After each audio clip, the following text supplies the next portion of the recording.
conference course, I thought it was really interesting actually in that I think one of the things that I do as a physio all the time is to really set goals with my patients. And actually one of the things I really liked was he taught us to take a step back and really look at their values, right? And if we can identify what their values are, they will set their own goals. And I thought that was something really cool. Yeah, that value-based treatment. Yeah, it really, it puts in, well, what he, for me, what he put into question even further was like really, like you said, taking a step back and teasing out from the client or the patient, like what's important for them now. And this has been the theme throughout the whole summit actually this year, and that is, Lehman said it, I think even who else said it? Bronny was saying it. I mean, it's basically, this is 2016 Pain Summit theme is a value-based practice or treatment, or and it seems what is on the table is really, it's about is how we're having that conversation, how we come to that agreement, and how we're going to resolve that, and it seems like it's really even less about us. Right, it's really asking the patient what they want from us, what they need from us, and then really sitting back and listening to them and, reflecting back to them what we hear, but then allowing them to make their decisions about where treatment is going to go, right? Yeah, I would say that, where before this new way of thinking, we were practitioner-based, right, and that we moved into client-centered based, And now it's almost like there's a new term we have. It's like, no, it's value-based. So, but more specifically, Kevin, he just covered so much ground.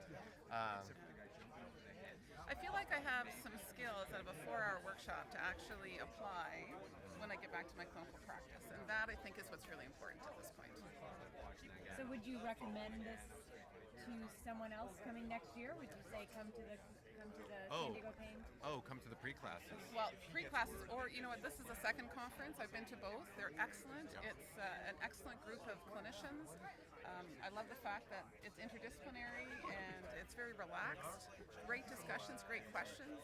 Egos are out of the way, which is great. Yeah, what's really beautiful is that, we have people, I don't know how many different disciplines we have here, maybe a half a dozen, personal trainers, chiropractors, osteopaths, rolfers, physios, massage therapists, and I mean, it's not about our basic training, it's not about our licensures, it's about, making a difference, and we're all cross-pollinating, what works, what our failures have been, and it's really beautiful. What I really like, I was saying this the other day to someone, what I really like about this group is that it's movement, and we're a part of a movement, and it's as Jason Erickson said, it's we're pushing a square stone up a hill, and it's not just of the profession, right?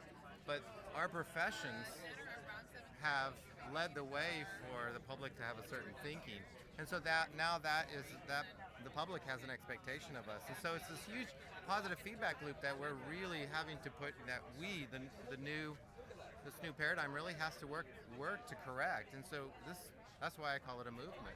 It's a cultural movement. I think on top of that as well, I think what gives it great longevity is the science, right? It's very science-based, and it's current science. And so we're just challenging what the beliefs are and making sure that what we say to our patients has good scientific evidence. And we're challenging ourselves. Yeah, absolutely. We're having a good time. It's been fun.